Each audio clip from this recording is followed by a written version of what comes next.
Right, I've took the head down now on the time lapse, put the cam in, and put the shims and the buckets and the cam carrier back together. So I'll just show you the final figures. Basically 7.9, 7.10, 7.9, 7.8. So I allow 1 thou either side of the desired setting, so I'm happy with that for this just a second-hand road engine. So that'll be absolutely fine and be nice and quiet as well. 9 thou is not a big clearance, or 10 thou. So what I was going to talk about was the importance of checking the timing. So you've seen me pull the head down. Now I did the first setting I did was 20 foot-pound, and then I crept up to 40 foot-pound in increments of 5. So it went 25 foot-pound, 30 foot-pound, 35, and then finally 40. Now we always start, like I said before, in a circle. Imagine like a snail from the start. So we started on the centre 2 bolts, and then we went out to the middle 6, and then out to the outer 4. Sorry, I've said that wrong there, but anyway, you know what I'm trying to say. We start from the middle and work out when we're tightening the head down. Don't forget the 2 little timing chestnuts as well.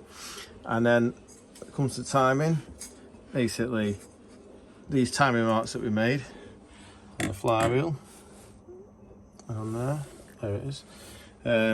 Bring it to top dead centre. Make sure that the 2 lobes on number 1 cylinder are facing upwards, so that means it's firing. And the scribe line lines up with the end of the head. And also we look for our distributor. If you remember, we didn't actually make a mark, but this is where it was pointing. This could either be pointing here or it could be pointing the opposite. It's pointing here, so that's good.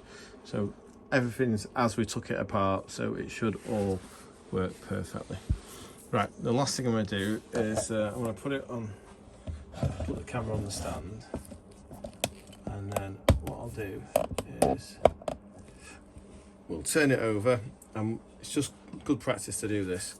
We'll just listen to the engine as we turn it over and see if we can work out where the compression is and if it's got any on each pot. So that's number 1. 3, 4, 2. 1, 3, 4, 2. Perfect. So we know we've got compression, so everything's gone back together properly. The gasket's seated nicely. What we will do is we will retorque this head gasket.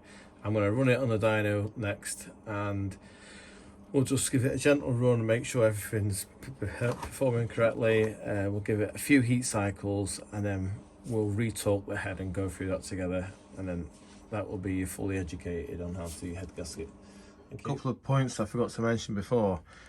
The front pulley nut that holds the sprocket on, I now have used a Loctite retainer on it, and you can see the original tab washer here.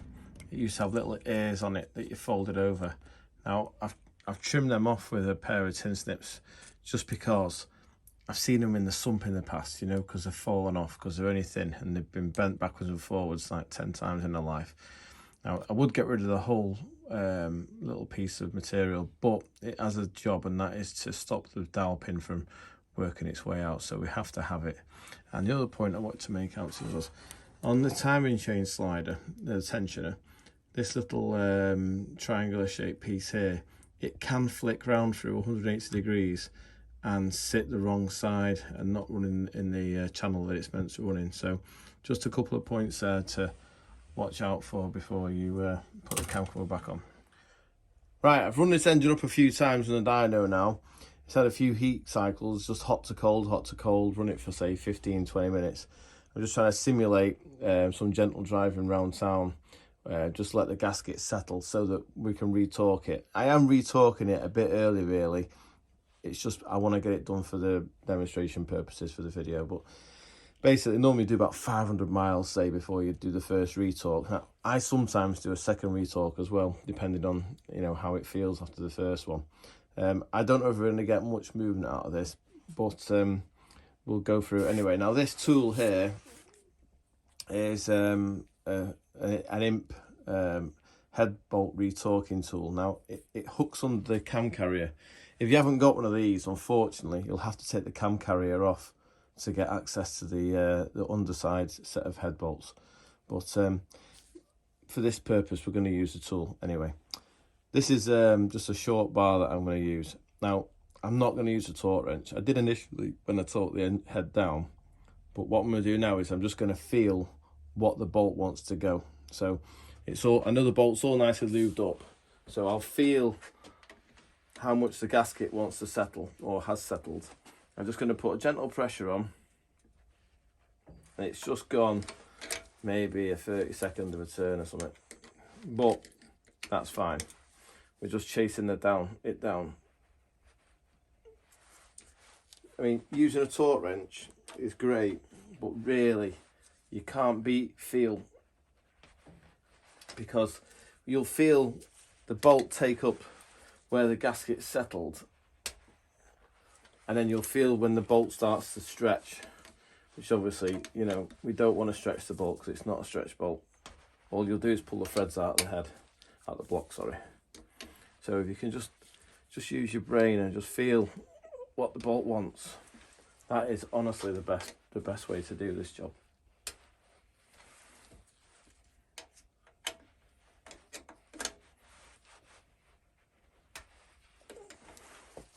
So what we're going to do next is I'm going to put it back together, and we're going to run it up, get it warm, make sure everything's happy, and then what I'm going to do is a bit of a power run, and we'll do a little video. And I think they have about 40 foot-pounder standard engine, so that's what we should see. But I'm really happy with the way that felt. They all felt nice as they nipped down. I'll just check the front timing chest cover ones as well. I'm sure they'll be fine. You just feel, just wants a little bit before it pulls. Okay. Right, we're about to run the engine on the dyno and just see if it's doing the correct torque. I've just looked it up, and a standard imp engine has 49 foot-pound. So I'm still behind the door here because it's noisy in there. You'll hear a lot of row. That's from the dyno shaft that connects it to the dyno. I'll do a little bit of a video. I'll turn it off and talk more at the end, but I'll go through some more in a second.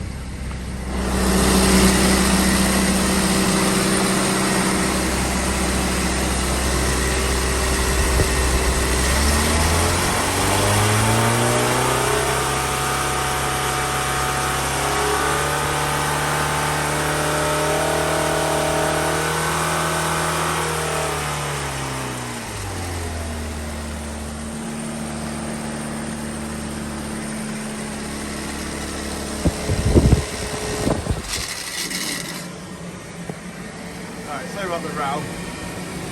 That's the shaft at the back that connects the engine to the dyno. That's a water brake. Basically, we measure the torque on this dial here. It'd be a good idea to turn the air off before I try and do this. But that's the fans. So you see this needle. We've seen about 50 foot-pound of torque. Like I say, it does overread ever so slightly. But I think we'll call that in the outro now, ready for the customer. Hope you've enjoyed the video. If you've got any questions, please just ask them in the comments and I'll try and get back to you. Thank you for watching.